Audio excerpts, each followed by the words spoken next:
সম্মানিত দর্শক, আসসালামু আলাইকুম। আশা করছি সকলে ভালো আছেন এবং আপনাদের দয়ায় আমরাও ভালো আছি। তো বন্ধুরা, সংক্ষেপে আমরা অর্থনৈতিক সম্পর্ক বিভাগের নিয়োগ বিজ্ঞপ্তিটি দেখে নিব। এখানে সর্বমোট 5টি পদে 74 জন জনবল নিয়োগ নেবে। আগ্রহী প্রার্থীরা বাংলাদেশের যে কোনো জেলার প্রার্থীগণ আবেদন করতে পারবেন। এখানে প্রথমত যে পদ রয়েছে সেই পদে 2 জন জনবল নিয়োগ নেবে। আপনারা শিক্ষাগত যোগ্যতা এবং যাবতীয় তথ্যগুলো দেখে নেবেন। 2 নং পদের জন্য 25 জন জনবল নিয়োগ নেবে এবং 3য় নং পদ হচ্ছে অফিস সহকারী কাম কম্পিউটার মুদ্রাক্ষরিক, যেখানে 6 জন জনবল নিয়োগ নেবে এইচএসসি সমমানের পরীক্ষায় উত্তীর্ণ হলে।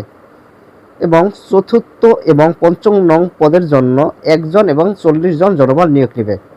তো এখানে অফিস সহায়কে এসএসসি সমমানের পরীক্ষায় 40 জন জনবল নিয়োগ নেবে। বাংলাদেশের সকল জেলার প্রার্থীগণ আবেদন করতে পারবেন। তো এখানে একটি ওয়েবসাইট দেওয়া রয়েছে, এই ওয়েবসাইটের মাধ্যমে আপনারা যাবতীয় তথ্যগুলো দেখতে পারবেন এবং আমি অবশ্যই ওয়েবসাইটটি আমাদের ভিডিওর কমেন্ট বক্সে দিয়ে দিব। তো এখানে আবেদনের জন্য কত টাকা ফি প্রদান করতে হবে, কত তারিখ পর্যন্ত আবেদন করতে হবে তা আমরা একটু দেখে নেই। তো এখানে আবেদন শুরু হয়েছিল 1 জুন এবং আবেদনের সর্বশেষ যে তারিখ ঘোষণা করা হয়েছে 30 জুন 2025 তারিখ পর্যন্ত। তো বন্ধুরা, এই ছিল আজকের নিয়োগ বিজ্ঞপ্তিটি। তো এবার শর্ট এবং বিস্তারিত বিজ্ঞপ্তি নিয়ে আমরা আরেকটি ভিডিও তৈরি করতেছি। তো চ্যানেলটি সাবস্ক্রাইব করে পাশে থাকেন, তাহলে আপনি বড় ভিডিওটি পেয়ে যাবেন। তো বন্ধুরা,